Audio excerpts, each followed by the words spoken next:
He's supposedly in charge of the confirmation hearings.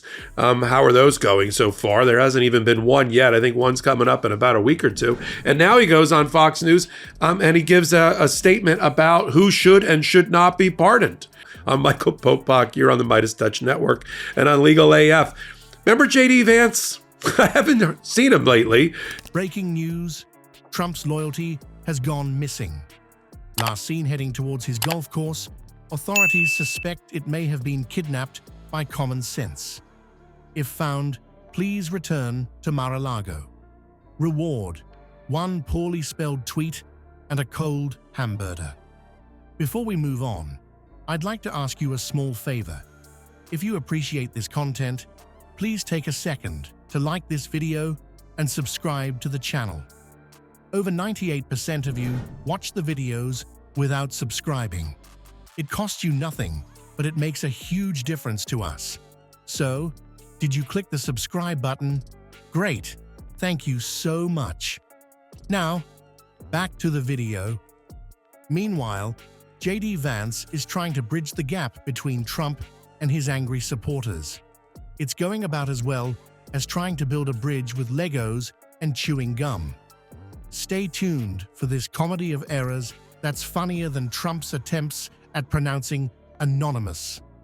Well, folks, it looks like our favorite orange-tinted reality TV star has pulled off his greatest disappearing act yet. Remember when Trump used to be louder than a toddler in a toy store? Now, he's gone quieter than a mime convention.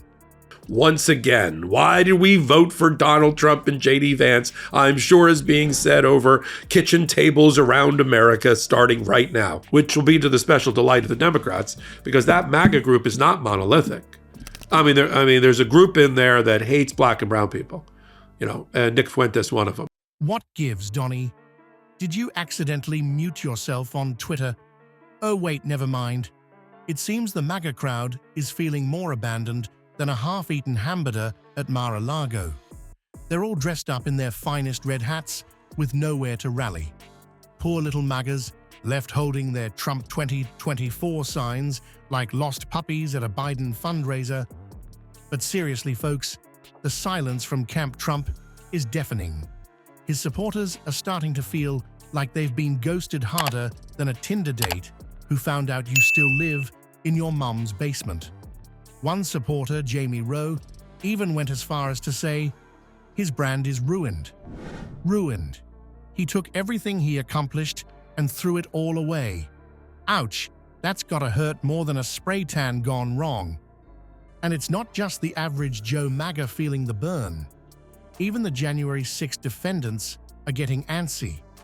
One of them took to social media to express how he's absolutely emotionally distraught right now. Oh, poor baby.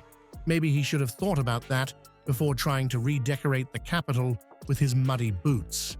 But wait, there's more. The emotional roller coaster in MAGA land is reaching new heights. Some supporters are feeling like crybabies for expressing their frustrations. It's like a support group for abandoned cult members. Hi, my name is Bob, and it's been 2 weeks since my last Trump tweet. The shift in sentiment is more dramatic than Trump's hair in a strong wind. These folks have gone from blind loyalty to feeling more betrayed than a vegetarian at a MAGA BBQ.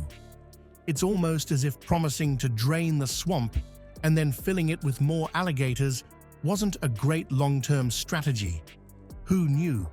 He said that Trump is considering pardoning everybody, but if you committed violence on that day, obviously you should not be pardoned. Let's stop right there.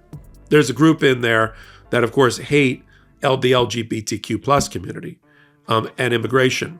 Oh, you can't have it both ways, JD. You can't say, I don't trust the criminal justice system, but I extol the virtue of the Supreme Court and the criminal justice system and the judges who all dismiss the cases against. Well, folks, it looks like the MAGA circus just got a new clown, and his name is J.D. Vance.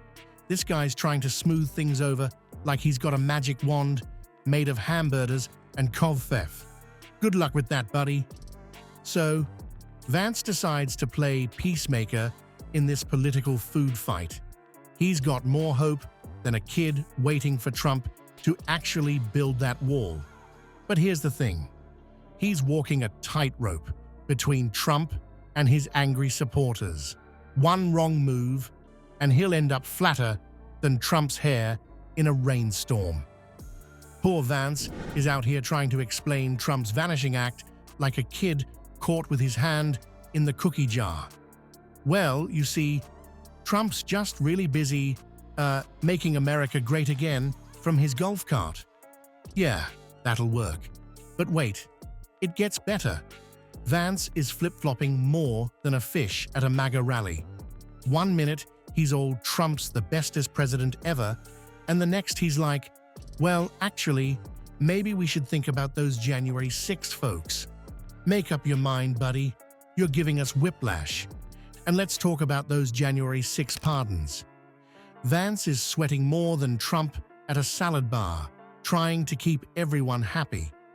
He's saying maybe some pardons are possible, but only for the good rioters. You know, the ones who were just there for the free Capitol tour and complimentary pepper spray. Meanwhile, Nick Fuentes, the far-right's favorite troublemaker, is throwing a tantrum bigger than Trump's ego. He's yelling that if Trump gets a get-out-of-jail-free card, so should everyone who showed up to his little Capitol playdate. It's like a game of Monopoly gone wrong. But instead of Park Place, they're fighting over who gets to avoid prison. Poor Vance is trying so hard to please everyone, he's ending up pleasing no one. He's about as popular as a pineapple on pizza at a MAGA rally. Turns out, being the MAGA whisperer is about as easy as teaching Trump to use spell check. Who knew? Well, folks, it looks like the Trump train has derailed, and even his old pals are jumping ship faster than rats on the Titanic. Former Attorney General William Barr, once Trump's favorite legal eagle, is now squawking about betrayal of office. Ouch, that's gotta hurt more than a bad spray tan. But here's the kicker. Political smarty pants Mike Meekus says Trump's been playing with his supporters' emotions like a cat with a ball of yarn. And we all know how that ends, with shredded furniture and a lot of cleanup. Turns out, when you build a personality cult in politics, you're not just playing with fire, you're juggling flaming chainsaws while riding a unicycle. So, next time a politician promises you the moon and stars, maybe check if they've got a rocket ship first. Or better yet, stick to dreaming about more realistic things, like finding a diet that lets you eat nothing but cheese. Now that's a campaign promise I could get behind.